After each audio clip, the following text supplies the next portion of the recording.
আমরা কিন্তু সবাই শখ করে ছবি তুলতে পারি, কিন্তু ছবি সঠিক মতো এডিট করতে পারি না। হ্যাঁ বন্ধুরা, তো আজকে দেখিয়ে দেবো একদম সহজভাবে কীভাবে ছবি এডিট করতে পারবেন, একদম পানির মতো সোজা। এটি কিভাবে করবেন আজকে পানির মতো একদম সহজভাবে দেখিয়ে দেবো। তো দেখেন, আমি আপনাকে দুটা আগে ছবিটি দেখাই। এই দেখেন একটি ছবি, আমি একটা ছবিকে দুভাবে এডিট করেছি। তো দেখেন, আমি প্রথম আমার এডিট করা ছবিটা দেখালাম, তারপর আরেকটি ছবি দেখাচ্ছি আপনাকে। এই দেখেন, এটা আমার লিগ্যাল ছবি। এই ছবিটাকে আমি এডিট করে ওই রকম তৈরি করেছি। আর এই ছবিটা এডিট করে আরেক রকম তৈরি করেছি। সেটা কীভাবে দেখেন, এই দেখেন ওই ছবিটা এই ছবির কতটা পার্থক্য দেখছেন। আর প্রথম ছবিটা আমি সোজা করেছি, সেটা হলো কোনো আইডি কার্ডের জন্য। তো এইভাবে আরেকটু ছবি দেখাচ্ছি আপনাকে, সেটা দেখে আপনারা বিশ্বাস করতে পারেন। এই দেখেন এখানে কত লোকজন আছে, তো এটাকে সুন্দর করে দেখিয়ে দেবো। আর আমি অসাধারণভাবে এডিট করতে পারবো, সেটা কীভাবে দেখেন। তো এটা এই দেখেন, আমি এক চাপে একদম পুরোপুরি ছবির ব্যাকগ্রাউন্ড সব কিছু আমি রিমুভ করে দিয়েছি ও সুন্দর করে দিয়েছি।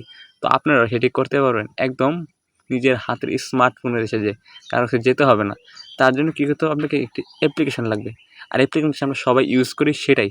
তো দেখেন, প্রথমে গুগল প্লে স্টোরে যেতে হবে। তার জন্য আমি মোবাইলের স্ক্রিন খুলে নিলাম। তো যাওয়ার পর এখানে লিখতে হবে আপনার চ্যাট জিপিটি। অনেকজন ইংরেজি লিখতে হবে, আমি এখানে মুখে বলে দিলাম চ্যাট জিপিটি। তো এখানে বলে দেওয়ার সাথে সাথে আসে পড়ো চ্যাট জিপিটি অ্যাপসটি। তো এখানে সার্চ দিলাম, সার্চ দেওয়ার পর দেখেন এখানে অনেক চ্যাট জিপিটি। তার জন্য এখানে অফিসিয়াল অ্যাপস যেটি, সেটা হলো এইটি। এটা আমরা অবশ্যই আনইনস্টল করে নেবেন।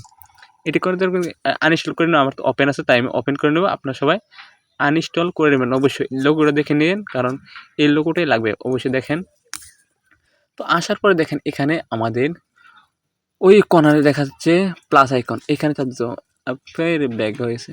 তো এখানে প্লাস আইকনে চাপ দিতে হবে। আপনাদেরকে দেখিয়েছি আমি টিজার সাহায্যে, আপনার বুঝতে সুবিধা হয়। তো এখানে চাপ দেবেন, চাপ দেওয়ার পর এখানে আপনি গ্যালারি, ডাইরেক্ট ক্যামেরা সব কিছু করে। তো আমি আপনাদের ক্যামেরা দিয়ে দেখিয়েছি পরিপূর্ণ জিনিসটি, যেটা বিশ্বাস হবে আপনাদেরকে। তো দেখেন ক্যামেরাতে আসার পরে, তো এই মোটরসাইকেলটা আমি পরিবর্তন করবো, মানে এডিট করবো। তো সামনে দেখেন কত কিছু চেয়ার আছে, অনেক কেমন দেখাচ্ছে, আমার কোনো ধরনের লাগছে না। তো সেটাকে এডিট করে একদম অসাধারণ সুন্দর করে দেবো। এইখানে ছবি এডিট করার মূল জিনিসটা হলো ক্যাপশন। এই ক্যাপশন আপনি যত সুন্দর করে লিখতে পারবেন, তত সুন্দর করে এডিট করে আসবে। ভালো উলটপালট যদি লেখেন, তাহলে উলটপালট করে ভিডিওটা এডিট করে আসবে। তো এটাকে আমি সুন্দর করে ক্যাপশন দিতে পারি, যেভাবে চেয়ার রিমুভ করে দেবো, সুন্দর কালার হবে, মোটরসাইকেল লিগেলি থাকবে। তো এবার মানে এভরিথিং আপনি তার যা মন চাই তাই লিখতে পারেন। ক্যাপশন লেখার পরে আপনি এটাকে সেন্ড করে দেবেন। তো এখানে আপনি কিছু সময় লাগবে, প্রায় 1 মিনিট 30 সেকেন্ড, মানে নেট ভালো হলে আপনি 30 সেকেন্ড হয়ে যাবে, না হলে 1 মিনিট সময় ধরেন, 1 মিনিট টাইম ধরে 1 মিনিট পরে আপনার ছবিটা তৈরি হয়ে চলে আসবে। তো দেখেন আমার কাজ পুরোপুরি শেষ। তো এখন পুরোপুরি এই দেখেন আমার ছবিটা পুরোপুরিভাবে তৈরি হয়ে চলে আসলো। তো দেখেন আমার ছবিটা কত অসাধারণ ও সুন্দর দেখা যাচ্ছে, সেটা কি এই দেখেন। তো আপনারা বিশ্বাসই করতে পারেন এত সুন্দর ছবিটা এডিট হয়েছে।